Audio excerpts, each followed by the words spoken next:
दोस्तों, यदि आप अकेले हैं, आप परेशान हैं और आपके मन में किसी भी बात को लेकर एक उथल-पुथल सी चल रही है और आप अपनी समस्या किसी को बता भी नहीं पा रहे हैं और वो समस्या आप बताना भी नहीं चाहते हैं, तो उसका सिर्फ एक ही हल है कि उस विधि से जो मैं बताने जा रही हूँ, आप उस विधि से आप अपनी समस्या सच में आप हल कर सकते हैं, वो भी घर बैठे ही, आपको कहीं भी नहीं जाना।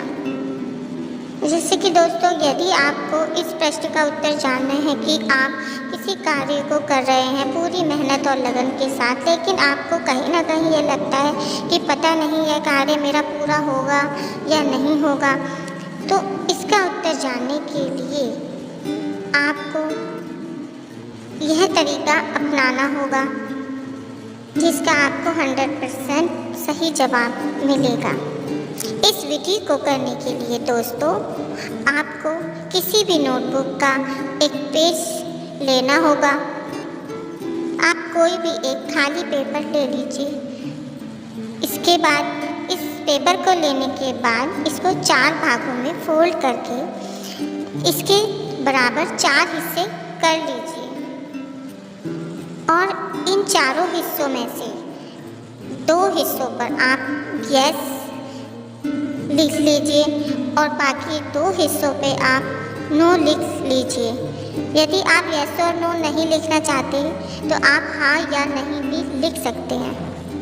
अब इन चारों पर्चियों को फोल्ड करके इन्हें हाथों में लेके मिक्स कर लीजिए। मिक्स करके आप एक रख लीजिए इन्हें। और दोस्तों, जब आप सुबह नहाने के बाद पूजा करने जाते हैं अपने घर के मंदिर में, तब इन चारों पर्चियों को पूजा के समय आप वहीं रख लीजिए। इनको मिक्स करके रखना है आपको।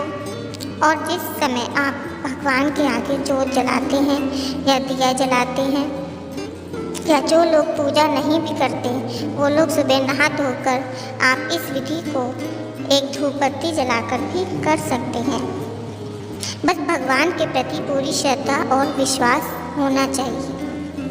दोस्तों, सबसे पहले आप जोत जलाएंगे। जोत जलाकर भगवान के सामने उन पर्चियों को हाथ में लेकर आप जो आपके मन में प्रश्न है, जिसका उत्तर आप जानना चाहते हैं, आँख बंद करके पूरे विश्वास के साथ आप उस प्रश्न को मन में ही बोलें और कहें प्रभु से कि भगवान से कहें कि मुझे इस प्रश्न का आप उत्तर दीजिए प्रभु, मुझे इस प्रश्न का उत्तर सही सही जानना है।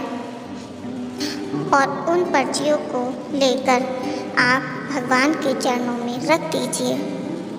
और जब आपकी पूजा समाप्त हो जाए या आपकी प्रार्थना समाप्त हो जाए, 5-7 मिनट के बाद आप इन पर्चियों में से कोई भी एक पर्ची उठा लीजिए भगवान का नाम लेकर। यदि आप शिव भगवान को मानते हैं तो शिव भगवान का नाम लीजिए।